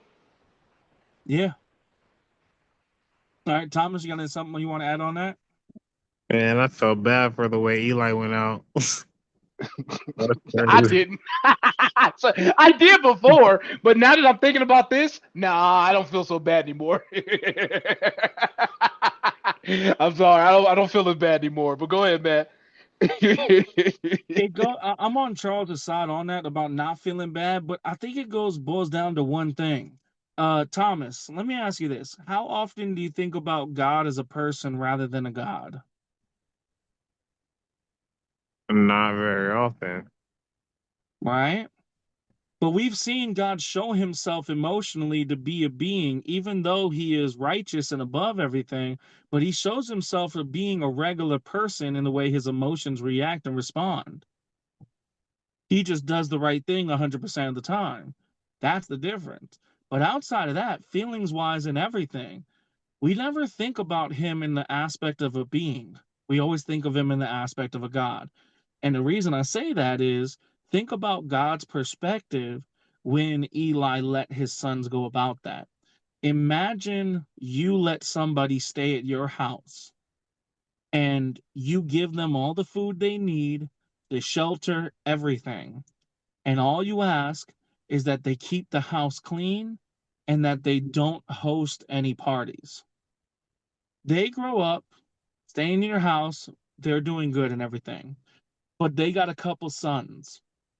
Those sons are bringing in every woman that's in your house that's just coming there to worship God with you and just to enjoy the time and company, and they're seducing all of them, making your house not a house of prayer and worship, but a house of debauchery.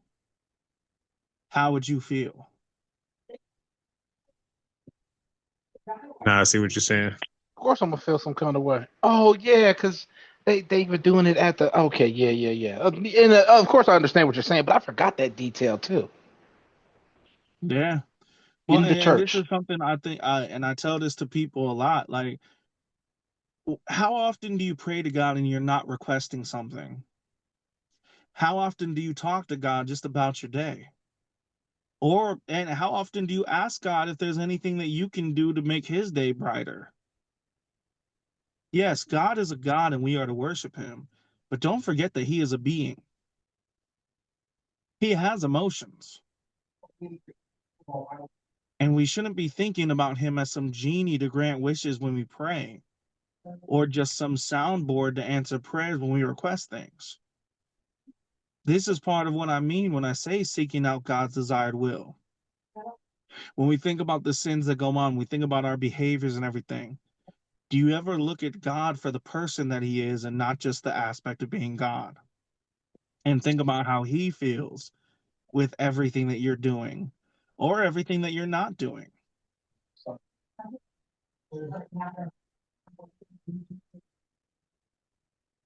You see what I'm saying? That's something to think about. I see what you're saying. I think it's always a good idea to, even though we need to treat God as God, we need to have that respect and honor, but we need to think about things from his perspective, like if we're thinking about it from another person's perspective and how they would feel in the situations. Because if you look at all the sins, if you look at all the sins and everything, you would get the idea of how not just wrong they are a little bit, but absolutely disrespectful and hurtful they are to God when you really think about it. Imagine you gave your own son, you gave your own daughter. You were, and not even just on the son or daughter as the parent, but think about if you're the child and you died for somebody. Could you imagine if you died in the place purposely? You gave your own life for some murderer or some killer or some rapist, and they go right back to it. I remember the conversations we had about the patience with that. I don't have the patience for it if I was to do it. I know I don't got Exactly. it. Exactly. So that's the point. That's why that one sticks out to me. I mean, that's why that part I had to bring up about it. Yeah. All right. Do you guys have anything else you wanna say about Charles's portion? No. All right. Now, the one that I'm going to bring up is 1 Samuel 8, verse 4 and 5. Actually, no, I'll start from verse 1. And it came to pass when Samuel was old that he made his son judges over Israel. Now, the name of his firstborn was Joel, and the name of his second, Abiah. They were judges in Beersheba, and his sons walked not in his ways, but turned aside after lucre, and took bribes, and perverted judgment. Then all the elders of Israel gathered themselves together and came to Samuel unto Ramah, and said unto him, Behold, thou art old, and thy sons walk not in thy ways. Now make us a king to judge us like all the nations. This part sticks out to me for a different reason than you would expect. We never talk about this when it comes to Samuel, when it comes to the children of Israel.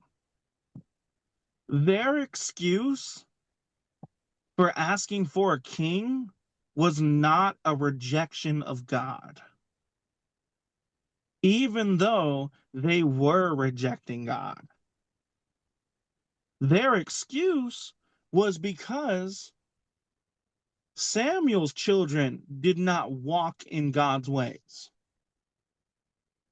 So, two things of why that stands out to me. One,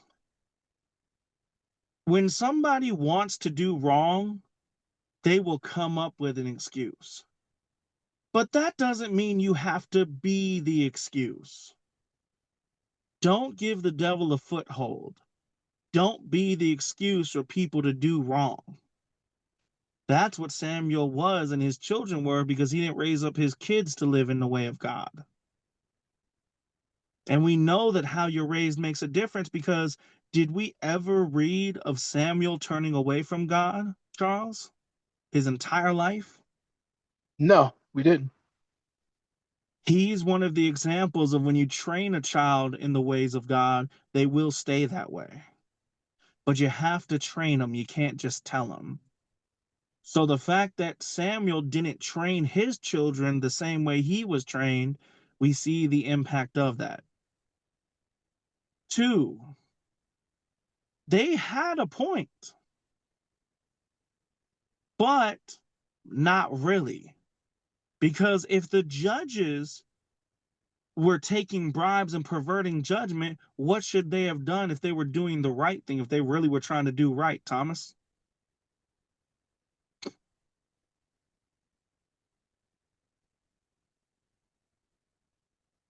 You're muted.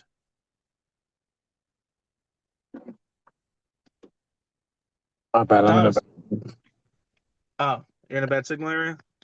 bathroom.